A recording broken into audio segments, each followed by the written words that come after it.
Welcome to Coffee with Kay, where we're going to make sure the coffee is always served strong, but it's also going to come with a side of truth, and that's truth with a capital T.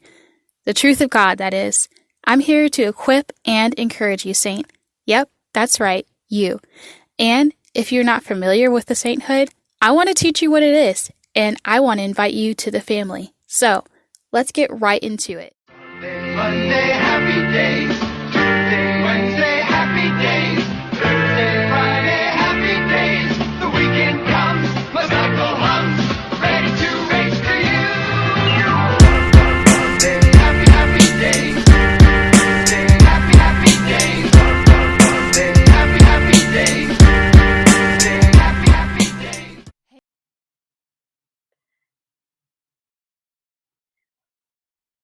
Hi. I am doing good. Thank you so much for asking. I am so excited to be here. Just a little bit nervous, I think that's normal, but I'm so glad that we're here doing this and having this conversation that is difficult, uncomfortable, but it is what it is. I do have, like I mentioned earlier, a podcast, and it's called Uncomfortable Conversations with Hello, Crina. Crina. So Good it's morning. along Thanks the for same coming to have lines. some I coffee with feel me. like I'm Welcome to kind Coffee of with used Kay. to How having are hard you? conversations and not afraid to have them either. Yes. All right. Yes. Yeah, so that is my podcast. Has been on pause, but we'll see what happens and where we go from there.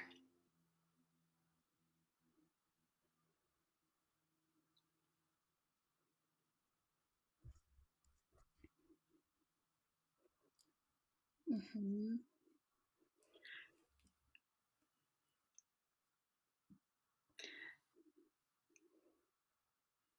Oh, I lost you for a sec. Again. Here we go. Here we go. We're back. Um, where were we? So, uncomfortable conversations with Crina. Yes. Very, very true. I would probably deem 2020 like moment of vulnerability Yeah, that's for awesome sure. you could do that. And it's awesome that you've gotten to have the opportunities to have some more difficult conversations and just practicing vulnerability and authenticity. Those are two of my favorite words. And I realize sometimes it can be really hard to step into those vulnerable moments and spaces, especially with other people, and then especially with other people that you might not know already.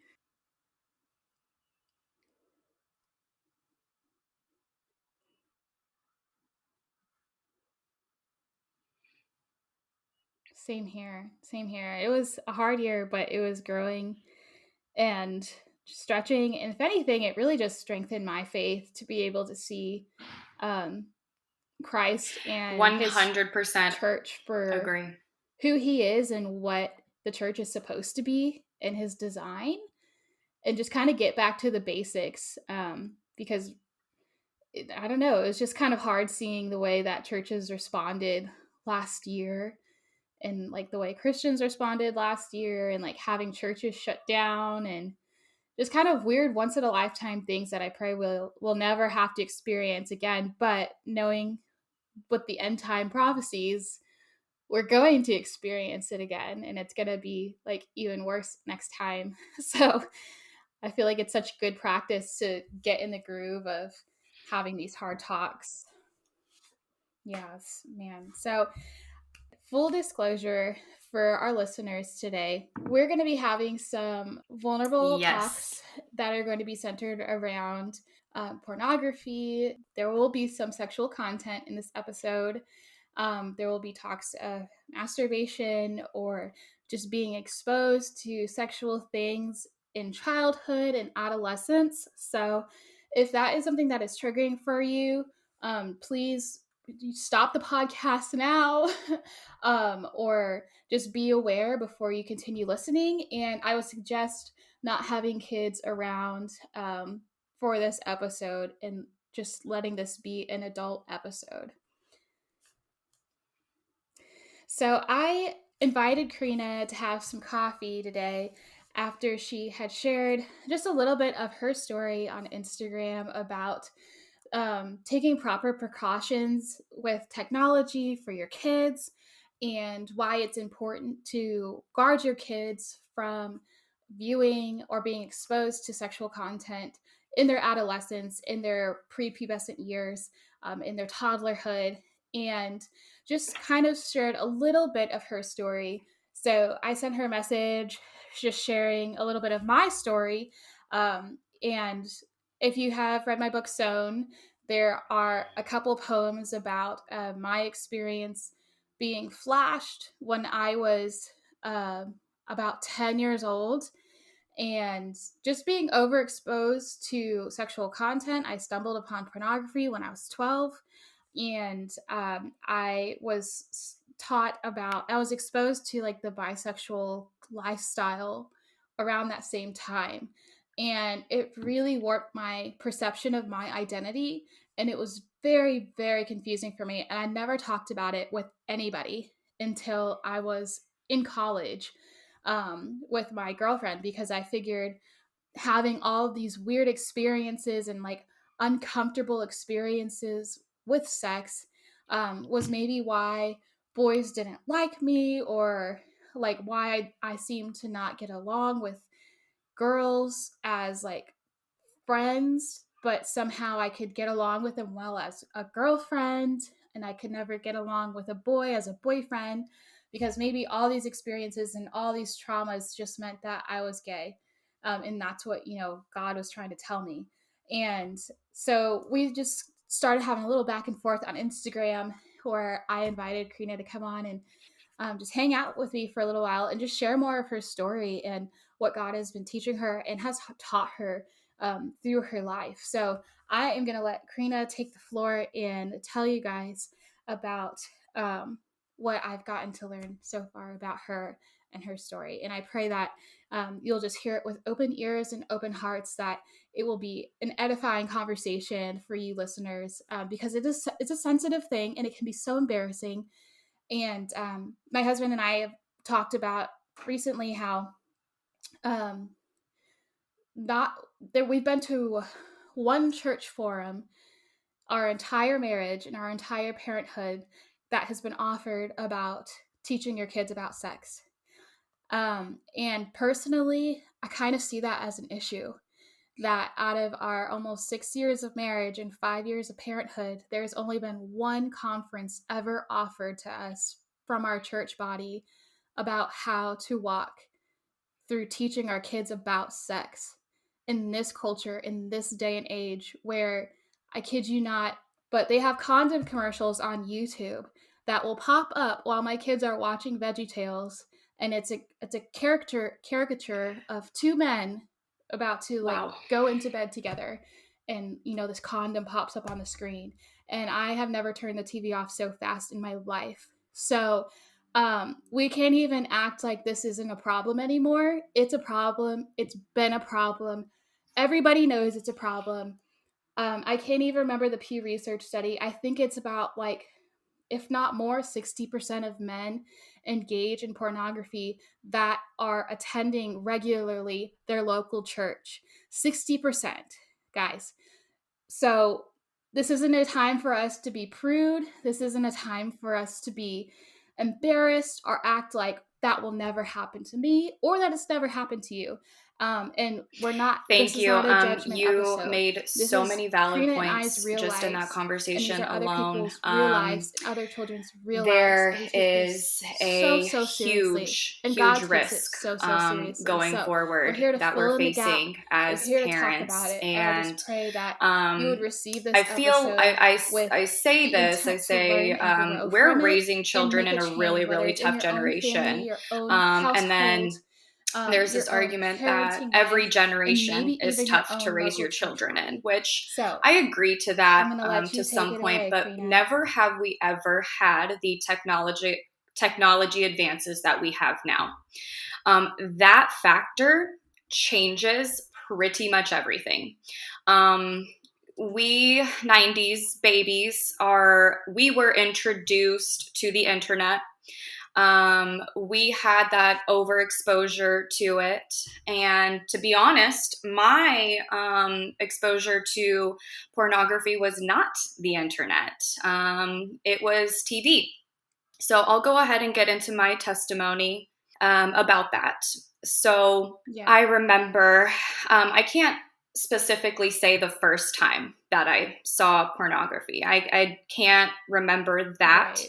But what I do remember is watching, I'm not sure, or maybe most of you know, HBO had a docu-series, just a show. It was called Real Sex. And on that, I was exposed to it. And what I remember vividly is my parents having a code, and I knew the code. I saw them enter the code in to the TV one day, and I got the code. And I remember 100% hiding it. I was in my room. It was late at night. I was always listening for noise.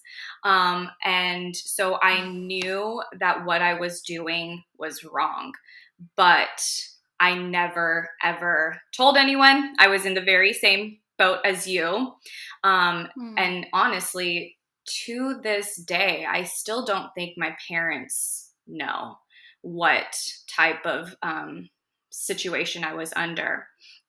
So I did actually tell them that I was recording this podcast about the hyper-sexualization of our society and how we can protect our children.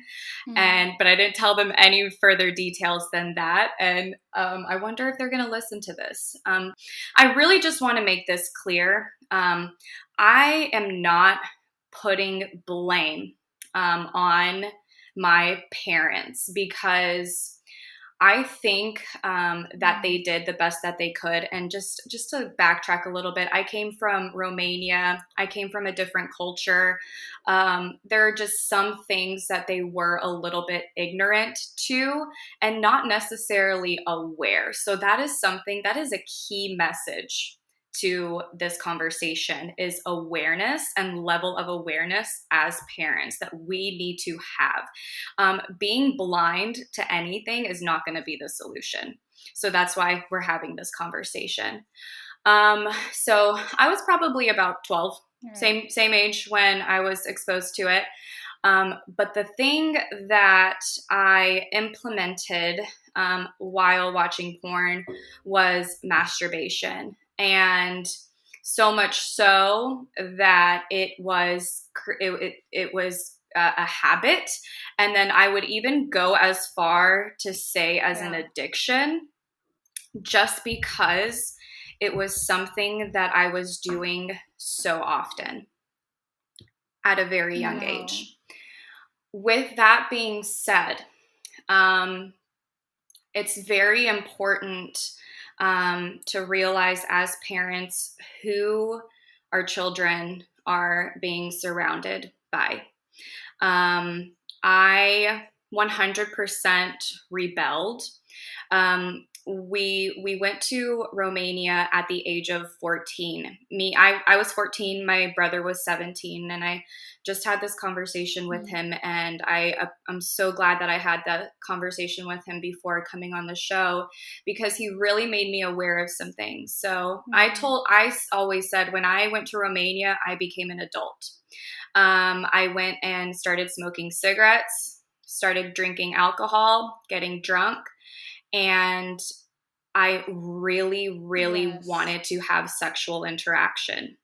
I was 14. Nobody wanted to have sexual interaction with me, but I just had this drive and this a sexual drive 100%, because man, oh man, I don't think people realize how real hormones are and how evil the enemy can be. So came back from Romania, and I had a specific friend who she went to her country of origin, and she's like, guys, I came back and I had sex and lost my virginity random stranger. Oh my gosh, it was the coolest thing ever. Like, this is awesome. Sex is awesome. So that's why I make it very clear that who you surround yourself with and your children plays a big role in all of this. It was then when I was like, I need to lose my virginity. I need to have sex. I want to have sex. It was freshman year of high school, and at our school, they separate the freshmen from the seniors, or not from the seniors, from 10, 11, 12. So completely different, separate campus. So it's a whole bunch of freshmen at one campus, kind of just getting the roots. And the other thing about that is all of the middle schools in our city combined. So now you got new friends, new people, and it was, you could see the different dynamics of all of it, right? So there I started gearing towards the people that did the drugs, had sex, drank. Like, that was I was like, that's the lifestyle that I want to live. I like that. It's fun. It's exhilarating. It's like, oh, it's high school. Like, it was almost like, hey, you only go to high school once. Like, I was in the mentality of high school being college, almost like in a college sense. So I had just grown up so fast in the matter of, like, who knows, like maybe a year. And then it was when I was 14 that I lost my virginity to lose my virginity. It wasn't with somebody that I loved. It wasn't with a boyfriend. And I really, really, like, always wondered, I'm like, why doesn't anybody want to be my boyfriend? Like, why isn't anybody asking me to be their girlfriend? Maybe if I give my body, maybe if I do that, they'll want me. So there was a lot of lack of self-worth and what my body truly meant and what kind of a temple it actually was. Did not have that understanding at all. And then I failed to mention this, but I had, ever since coming to America in 1997, we attended a church, an Orthodox Christian church. It was an every Sunday type of church. So every Sunday you go, but when you come back, it was like no talk about it, like it was just a very, very strict Sunday. Like, you go every Sunday, but to come back and like reevaluate and implement and apply, it just wasn't part of how the church works, the Orthodox Church functions, is what I'm coming to terms with now. So I did have a church background. I knew God. I knew there was a God. Like, I even prayed to God, knowing that there was a higher being that controlled everything, that he was the creator of the earth, but I did not know Jesus. Very big distinction in my story. So going forward, losing my virginity at the age of 14, that was the start of my hyper-sexual lifestyle. Yeah, I know exactly what you mean. That's when very influenced by music, very influenced by my friends, super like into drugs, and not like even just such a young age. It makes me feel like how in the world did I get so deep into that? And I still have a lot of questions, but I try not to think about it too much. But into drugs and just being rebellious, like doing the complete opposite of what I was supposed to do, was exhilarating to me, and I think it's the enemy telling you it's fun, and it's it's pleasure. It's just fulfilling my flesh. Like every fleshly desire that I had, I 100% went for it. And so, continued to share my body. I ended up having a boyfriend, ended up having sex with him, cheating on him, and just seriously disrespecting my body to the ultimate, from like person to person. And I'm not ashamed of who I am, especially knowing what Christ says now. But that took a lot too, that many revelations over time, and just sharing my body over and over. And then I ended up getting into a relationship with somebody that that lasted a little longer, but the relationship literally started on sex. Like we had sex and that's how the relationship started. Not courting, I had no idea what a date was. I had no idea how it happened, like how to be treated by a person who loves you. It was built off of sex. And then that relationship was absolutely abusive, not physically, verbally and emotionally. He was a very jealous person. I lost a lot of friends. I lost a lot of free time. And what we did was we hung out with a very specific group of people. We all fed off of each other. And it was just such a terrible situation to be in. I had a best friend in this time who I would always spend the night at her house. My parents completely trusted that situation, which they regret now. What ended up happening is this best friend of mine ended up having sex with that person repeatedly. So both of them ended up having a outside relationship when I wasn't around, and that completely tore me apart. I remember my boyfriend, he was doing drugs, and he got so messed up one night that he ended up calling me at like 4 a.m.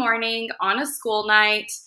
I'm literally in high school right now. This is probably junior year. And he calls me at 4 a.m. on a school night, and he, I think, graduated by now. Told me, he's like, hey, I'm confessing. This is what's been going on. Of course, my world flipped upside down. I call that person. I call her at 5 a.m. and I'm like, are you kidding me? Like, is this true? Is this true? And she couldn't even say it. She couldn't even like admit it.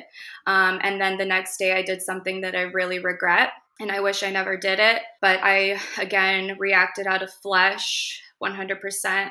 And I told everybody at school. And I was like, I'm going to hurt this person as much as I can, as she hurt me. And to this day, I wish I could talk to this person and ask her for forgiveness for that. I forgive her for what she did to me, but want her to know that that was just the wrong thing to do. And I was just so hurt. And I hope that, she knows that. But from then on, I was about 16 years old. And at this point in time, I surrounded myself. I had one friend who went to church. And she told me, she's like, you need to come to church with me. And she brought me to the big fellowship church. I'm not sure if you've heard of it in Grapevine. It's huge, massive church. And so she ended up taking me to fellowship church. It was a Wednesday service for strictly teens, and God spoke to me. I met Jesus Christ. And that was I 100%, I was like, he literally was basically in that sermon was like, you are enough. What you've done doesn't represent who you are. And it literally speaking to me, I just needed to hear exactly that. And people know. People, like, when you meet Jesus, when you're saved, it's just a feeling that you can't Oh, describe. wow. And it's like peace, comfort, just everything like was like laid out. Like everything was great for me in that moment. So my story is a little bit different than, I mean, I don't know. I can't say it's different than most, but I found Jesus, but Mhm. that didn't change me. That didn't, I didn't go back to fellowship. What happened was, it did change me. Don't get me wrong. It did. My view and my perspective on life completely changed, Right. but I was not, and then this is where I'm learning now. I was not properly discipled after that. So I was on the journey on my own.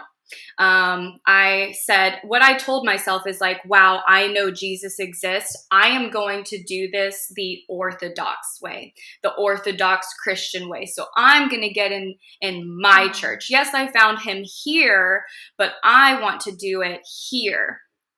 So here's where it gets a little bit tricky. So I was like, okay, I still never confessed to my parents, like everything. And at this point in time, I was definitely still watching porn, definitely still Mm. masturbating. I did not know, still doing drugs, still, I did not know how to properly cope with any of these emotions and absolutely traumatic experiences that I had already gone through in 3 years as a child, as a literal child, from traumatic breakup to sex to worthlessness to just hopelessness, just all of that combined. I did not know how to properly manage that stress.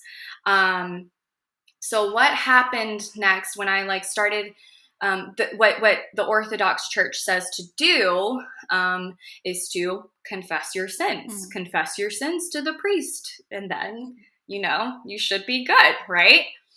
So I did that. I did that at the age of 17 or 18 years old. And the way that they do it at the church, at the Christian church or Orthodox church, is something that like now I'm like, oh my goodness, it's wild to me. But I confessed my sins to this man, literally to a man, and nothing changed. Nothing. Like I didn't have any help from the church. He didn't pursue Right. anything. He didn't help me go forward. He didn't tell me read your Bible. He just prayed over me. He pretty much just prayed over me. But no guidance going forward at all.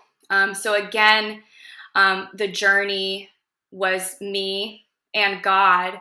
And this is something that I want to make very clear. As much as God wants us to have a Mm. relationship with Him, I think it's so important to have guidance here on earth, like someone helping you in in the matter.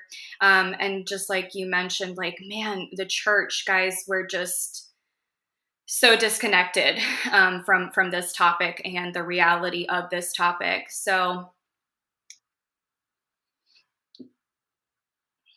yeah. Mm-hmm. Mm-hmm.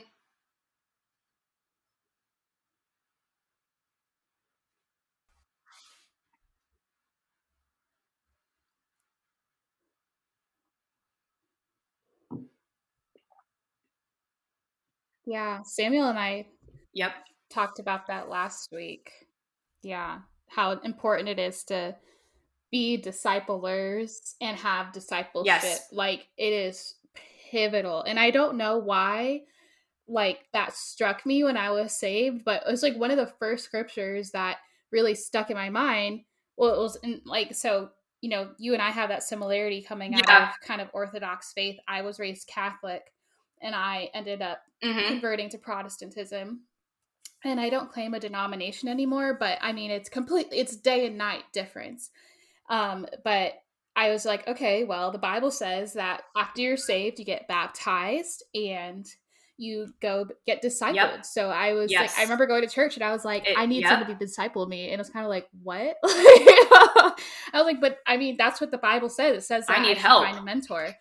And so I did. And I remember the adults around me were like, that's not a very common thing that kids your age ask us. And I was like, what do you mean? Like, it literally says it right here to do that. Yep. Like, go and make disciples and go and be discipled. Like, it is a commandment. We're supposed to do it. And I didn't mean it in anything self righteous. It was just for me. I was Yes. like, I mean, I'm just doing what it says, and I'm not trying to be legalistic or anything, but like, I want to understand this. I don't know what you guys are talking about. Like, No, teach and me, I can please. tell And you right I'm now, the so lack of grateful that God discipleship in my like pressed life that on my heart because 1000% I has know affected it, and 100% if where I I'm at never today sought right now. discipleship, like I would not have grown. The So I If remember getting a at all, if Bible when not I was nearly like as much 17 or as I 18 have. years old, And I know but my marriage reading would it be and triple opening as it and hard. Like, understanding to everything in my life pray would be and so just much harder had I the not done that. actions And and so, like, yeah, you applying really all of hit that the nail was on the head. You're not exactly a right concept about that I that for understood, sure. and it just didn't happen.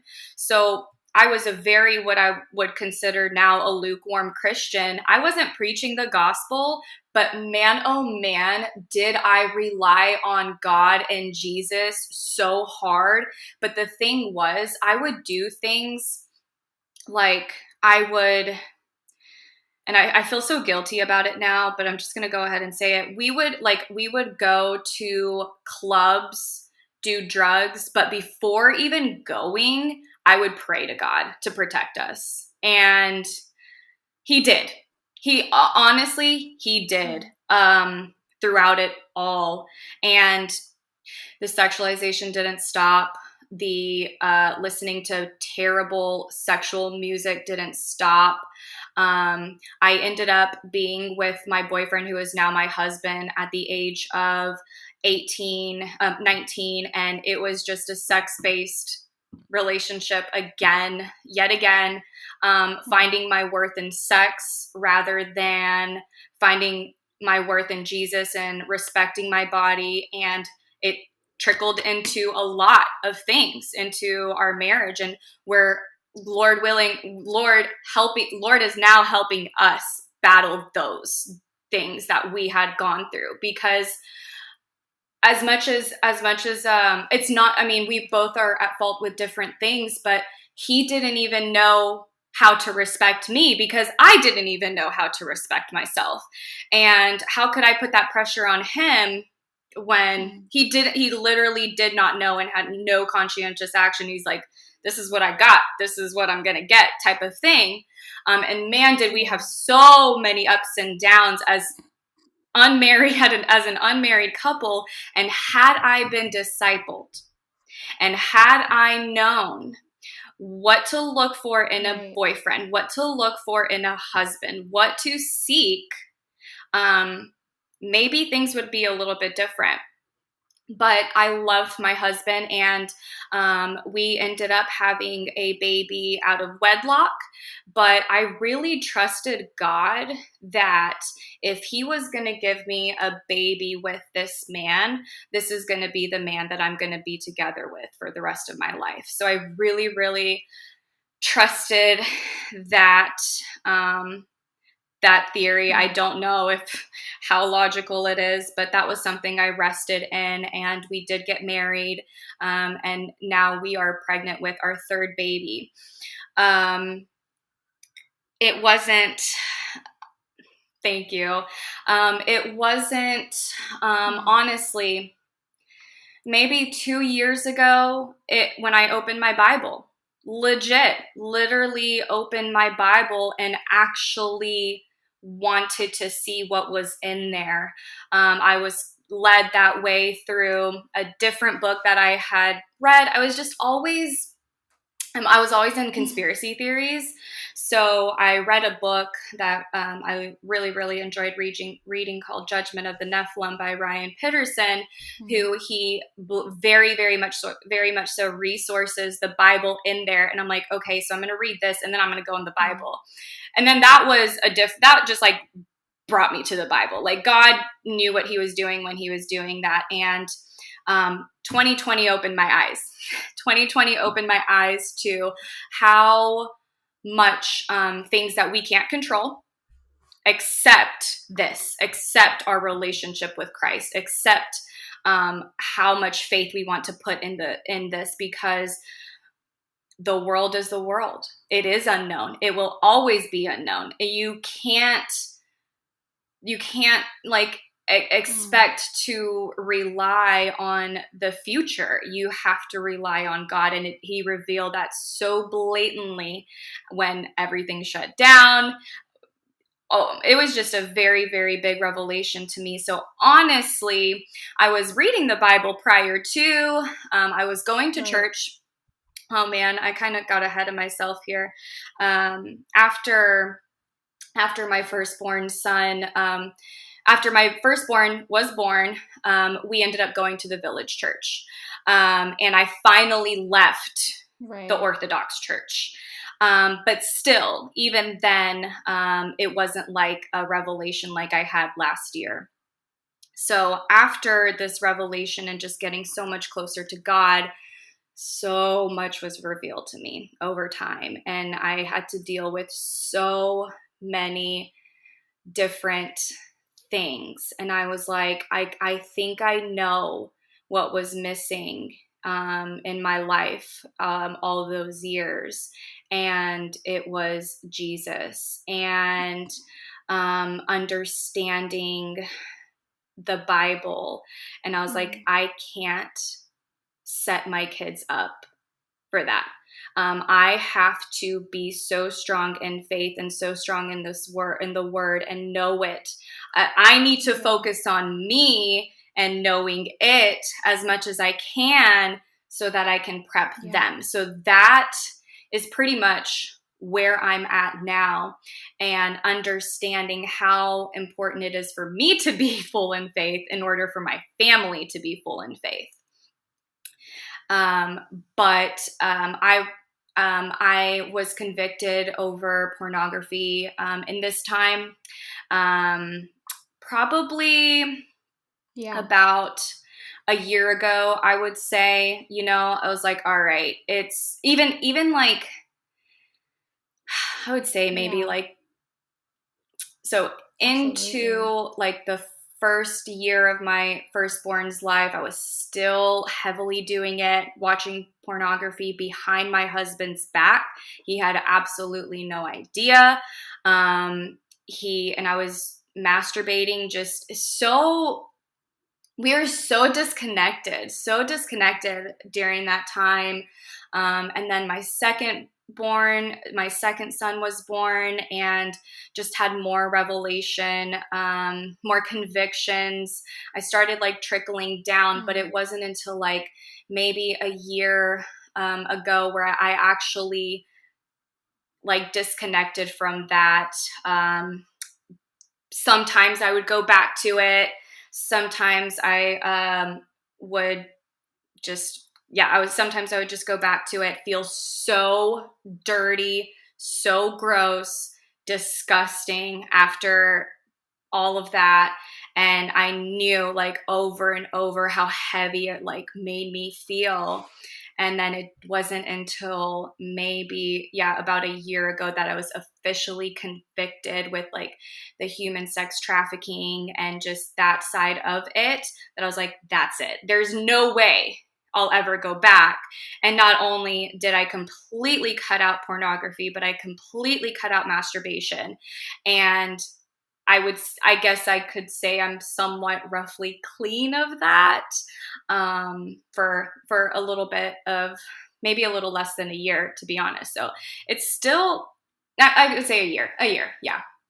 So it's still fresh. Like all of those things still stick with me sometimes. And I genuinely believe that all of that overexposure, normalization, 100% normal. Like I remember having conversations with my friends like, oh, we watch porn together. Oh, we do this together. Oh, it's okay if you do that. Everybody was telling me it was okay. Literally everyone was like, it was an open conversation with my girlfriends. Like, everyone does it. It's totally normal. There's nothing wrong with it. And nobody was ever telling me that it was wrong, but I kind of knew that it was wrong. And, and I mean, I knew it was wrong, but everybody normalized it so much that it's just like still Right. okay in a way. I don't know. But I even confessed to my husband. He knows after the fact. It's like, hey, I did struggle with these things, and I'm now convicted of them, and I am letting you know that a lot of that played a role That's in really my good to life, hear. and I feel like I do need to speak up about it now. So Yeah. I want you to be aware that I will, and I want to change things going forward, especially with our future generations to come. And it was like a huge eye-opening experience. And now, now the music I hear, the things I see on TV, it's just full on conviction. It is full on like, what have we done? What have we done as a society? Yeah. And how can we change this? But yeah, never had help from the church, never confessed, never felt good enough to confess this to anybody and ask for help. So it was a really, really long battle alone. And this is another reason why I want to be so open about it for the people that are struggling with it today. It's not something that you do have to do alone. And the longer you do it alone, the longer it's going to take for you to change those habits and move forward. So that's a really, really big reason also why I'm here, not only for our future, for our children, but for the people that are struggling with it today. But yeah, that's pretty much a good summary of I would say about 10 years of experiencing hyper-sexualization, convictions, and just from the starting point to where I am now, that was about a 10-year gap. So, and then so many different things in between that we just can't even get into. But yeah, it's so much. But that's pretty much the gist of of all of that. Gray sky, hello blue. There's nothing can hold me when I hold you. Goodbye gray sky, hello blue. There's nothing can hold me. There's nothing can hold me. Goodbye gray sky, hello blue. There's nothing can hold me when I hold you. Goodbye gray sky, hello blue. There's rocking and rolling.